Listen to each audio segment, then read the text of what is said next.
The media will have you believe that there's no money in the economy, and that's not the case for everyone. So I think the first thing that people should do is actually have that perception that people are still willing to buy.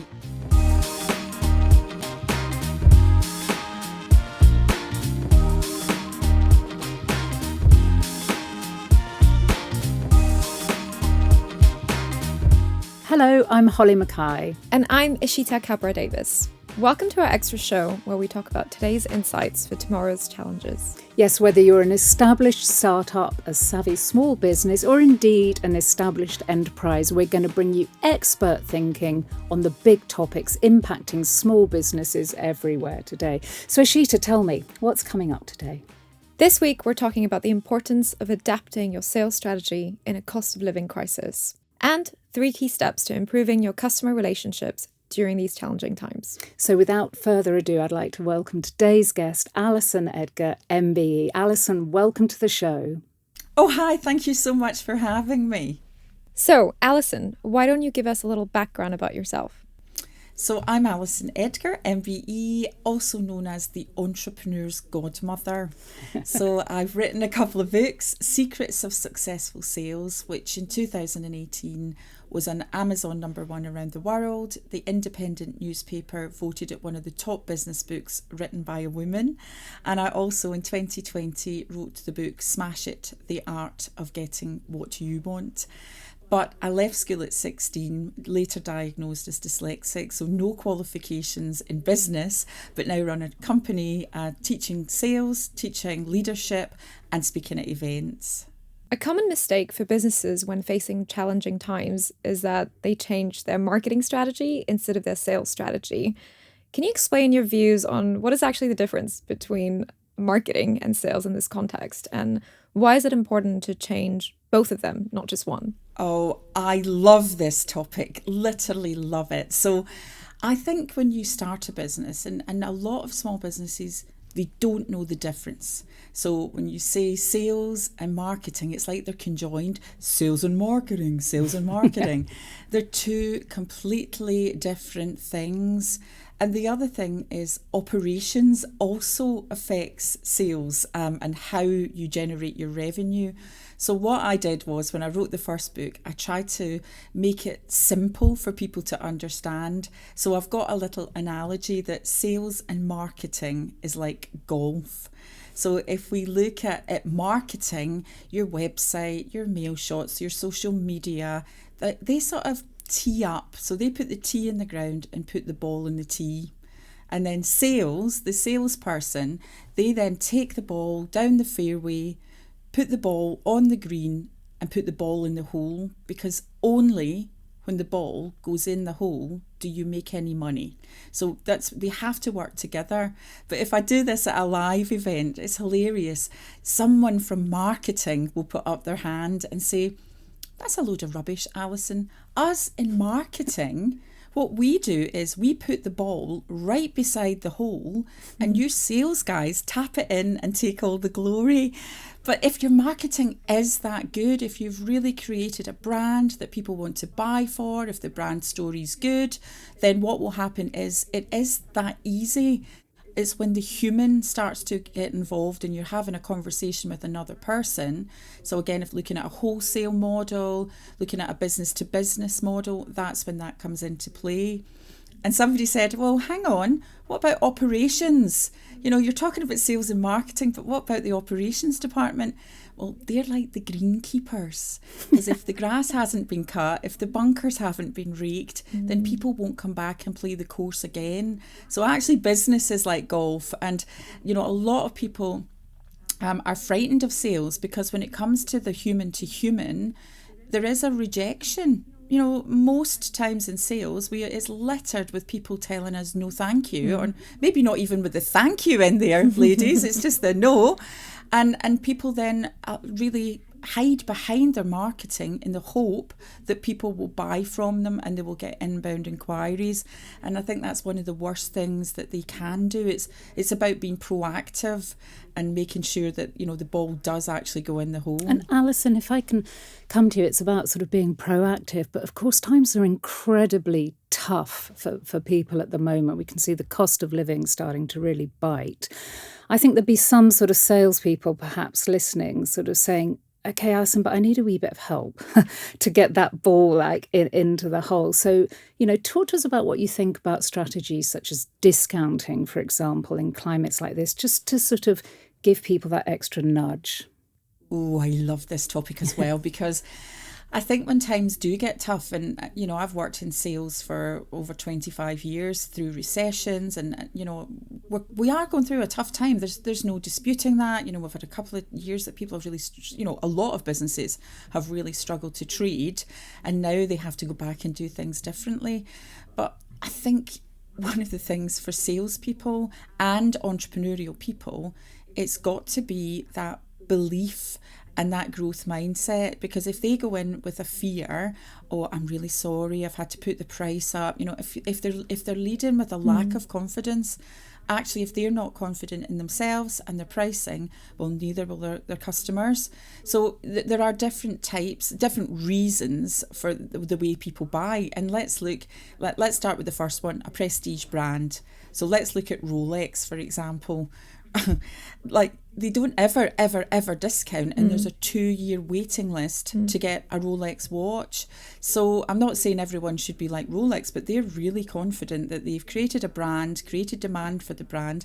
And actually, although, we are going through tough times in our economy, that's not the case for everyone. There are still people out there who have money to spend. And, I was speaking to someone the other day, and they had been they had been working through the pandemic but living back with their parents, and now they've saved so much money, they're out there ready to buy houses and cars. So again, it's that perception that the media will have you believe that there's no money in the economy, and that's not the case for everyone. So I think, if you assume that people have got no money, then assumption does not do you any favours. If you believe that people do, you can actually deal with that from a sales perspective. So I think the first thing that people should do is actually have that perception that people are still willing to buy if you have a product or service that people actually want to have, like Rolex watches, Ferrari cars. So that's your prestige brand.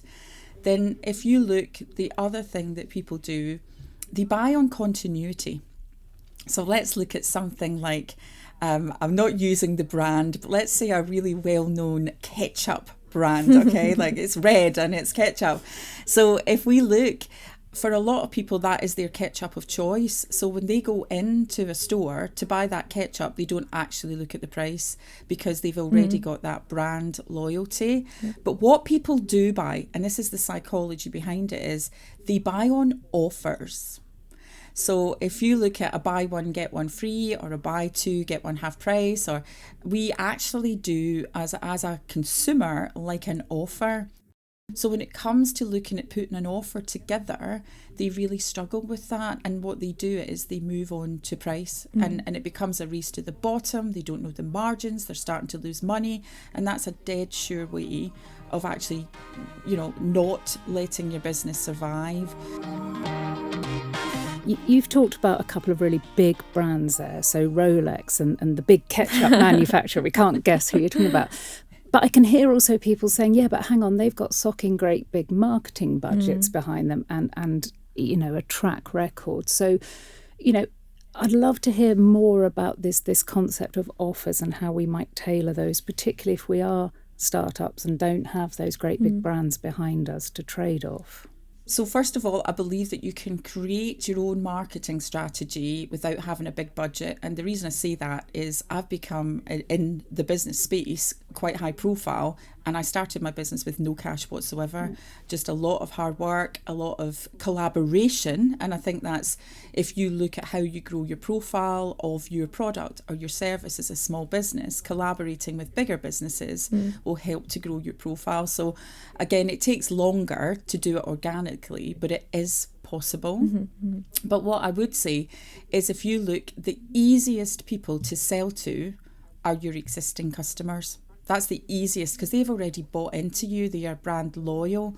And if you look, when it comes to offers, if, you know, obviously we've got product businesses and we've got service businesses, but to create a service product doesn't actually cost you that much. But what you can do is you can charge extra for that. And if you look at that offer, you can expand. I call it the bingo strategy, right? So if you look at my sweet spot really is business to business, because I do believe a lot of business to consumer is a hole-in-one for marketing. It's a marketing function. But if you look, you know, my top tip is that people create a list of their existing clients down the way, and then the products that they sell across. And again, it's like a bingo card, isn't it? You've got all the things.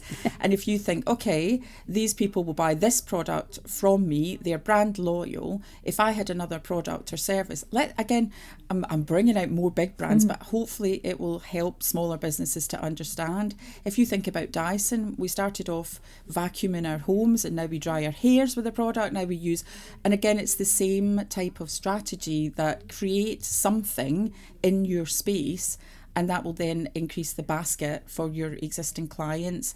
And that's where the offers can come in, because if you know your margin, if it's a service product and it costs you virtually nothing to make it, that again, you can make additional revenue for that. And it's quite good fun when you use the bingo strategy, because I think sometimes people think sales in business can be a bit laborious, and let's face it, it's hard. It is hard, and it is, you know, literally some days you feel like giving up. Some days you're like, oh, I've got this. And I know I'm talking about that firsthand, because even now, some days I think, is this worth it?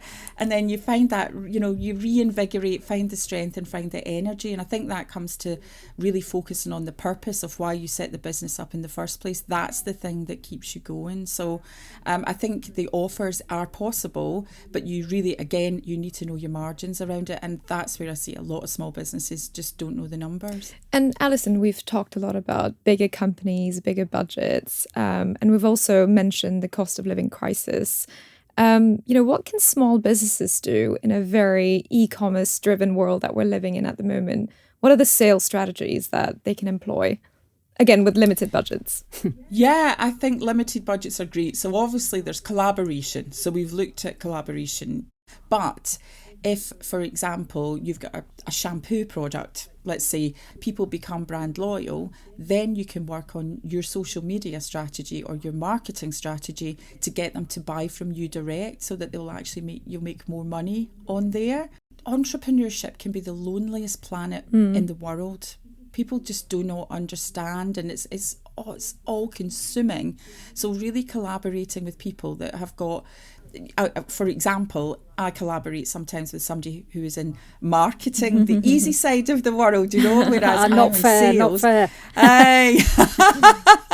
But if you look, that collaboration, I've got skills that she doesn't have, and she's got skills that I don't have, and actually that makes our offering double as strong as it was before. So I think that it's, you know, the collaboration with other businesses, helps you really just enjoy the journey a little bit more, but also being able to look at how you do that. And again, it's double the social media, it's collaborating. Like for something like Small Business Saturday, they've got X millions. Just on that, what is Small Business Saturday? Tell us. So Small Business Saturday was originally created in the US by Amex. And then I think it was 2013 in the UK, Michelle Ovens, CBE, put together Small Business Saturday UK, and every single year they celebrate for the month of end of November to the beginning of December 30 small businesses who are like the champions, people who have just done something differently, or, you know, they've been tenacious, or they've just got a great story or a great product. And what happens is they get a day to celebrate. That's their day. And then usually about the 5th or the 6th of December, that is Small Business Saturday. So that's when everybody's encouraged to shop small, to shop local. And I think the knock-on effect of that is once people get into the habit of shopping local or shopping small, they can see the benefits to their community. And I think that's the thing. It's, you can't... I get asked a lot about the high street, and I can remember I was commenting in BBC News about Beale's department store, and they said, well, what was the reason you think that Beale's department store failed? And I said, because they didn't change at the right time. You change on the way up, not on the way down. And I think as small businesses, we're always on the way up. We're agile. We can move quickly. We can do things differently. If our social media is not working, we can organically do that. And I think that's where... you as a startup business, you're the chief, what is it they call it? The chief cook and bottle washer. You do absolutely everything. But as your business starts to grow, you look at your strengths and then you can outsource to another small business. So maybe it's your social media and really that side of things. But again, you cannot do that until you know your numbers and know how to make money in the business. Because people say to me, what's your secret? What is the secret to a successful business? I know it gets really complicated, but actually sell more stuff, spend less money, stay in profit. So, Alison, we've got to say goodbye. We're out of time for this week. Eshita, I think our lessons are spend more, sell more things, and don't forget the wholesale market as well as the retail market. But Alison, so many pearls of wisdom there. So on behalf of Eshita, myself and all our listeners, thanks for joining us. Oh, thank you so much for having me. So now on to the 3 actionable steps on how to adapt your business to the cost of living crisis. That's right, Eshita. And step 1 is make it personal. Understand your customer's buying motive. Yeah, I think it's super interesting. When you have a small business, when you're just starting out and thinking about your product or service, it's so important to draw out user personas. I didn't actually know much about this, but it's really figuring out who are the customers that are buying your products, what motivates them, what gets them to tick, and really, all these small gestures that you can make just to make them feel appreciated. They go a really long way. So keep it personal. I agree. And actually asking them what they want. People are really willing to tell you and give you. I found that feedback if you go out and ask them. So I agree. It's a really rewarding exercise to do. Step 2, relationship building is key with your clients and customers. I think that's true, Eshita. And we've found a Boring Money, I write a weekly blog, goes out to about 20,000 people, but it has a really high open rate. About half of our recipients That's open amazing. it every week. Yeah.